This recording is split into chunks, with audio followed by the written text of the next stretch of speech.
Alors le bateau le plus rapide, c'est le bateau qui a le plus de voiles. Un jeu, ça commence forcément par des règles.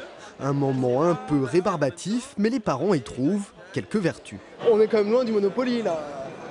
Ah, ça demande un petit peu plus de réflexion, il n'y a pas un simple jeter de dés pour avancer, c'est clair. Et du coup, moi je trouve ça plus intéressant, même pour les enfants, je pense que c'est plus enrichissant d'avoir des jeux où il y a une certaine réflexion et une stratégie à établir. Ouais.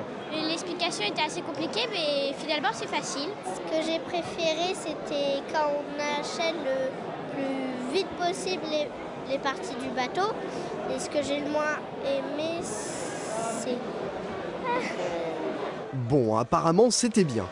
Autre univers, celui du jeu pour adultes. Autre possibilité, ici, donc toujours en activant un certain nombre de meeples. Là, les règles sont beaucoup plus complexes et demandent une sacrée attention. Il faut toujours un tour pour effectivement se dire bon ça va, j'ai compris les complexités, etc. Mais bon voilà, c'est ça l'intérêt de ces jeux-là.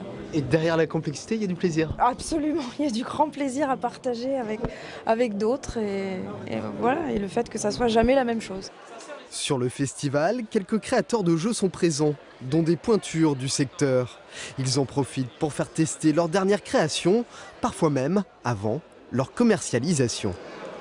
Un jeu réussi pour les enfants ou pour les adultes, c'est ils ont joué une partie, est-ce qu'ils ont envie d'en refaire une et qu'ils l'enclenchent derrière?